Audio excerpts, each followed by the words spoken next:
এটা কিন্তু চকলেট না, এটা হলো সিনামন ভূমি বাথিং বার বা দারুচিনির হাতে তৈরি সাবান।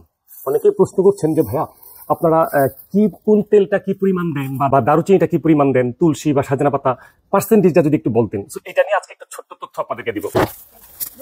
আমাদের এই দারুচিনি সাবান বলেন বা তুলসী সাবান বলেন, এইগুলার রেসিপি যদি আপনি আমাকে জিজ্ঞেস করেন, আমি বলবো যে আসলে এই হাতে তৈরি সাবান বা কোল্ড প্রসেস পদ্ধতিতে যে সাবানগুলো, এই সাবানের স্পেসিফিক কোনো রেসিপি আপনি কখনোই পাবেন না।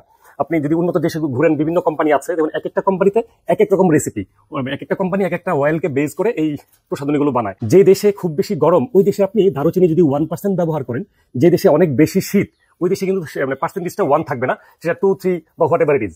সো আবহাওয়া অনুযায়ী এবং তেলে কোন তেলটা কতটুকু দিচ্ছেন ওটার উপর ডিপেন্ড করে আপনি এই কাঁচামালগুলো দিবেন। সো আমরা বলবো, বা সবাই আপনি যেখানে জিজ্ঞেস করেন, যে হাতে তৈরি সাবানের স্পেসিফিক কোনো রেসিপি নাই, আপনাকে বানিয়ে বানিয়ে ব্যবহার করে মানুষের কাছ থেকে একটা রিভিউ নিয়ে আপনার মতো করে একটা রেসিপি ডেভেলপ করতে হবে।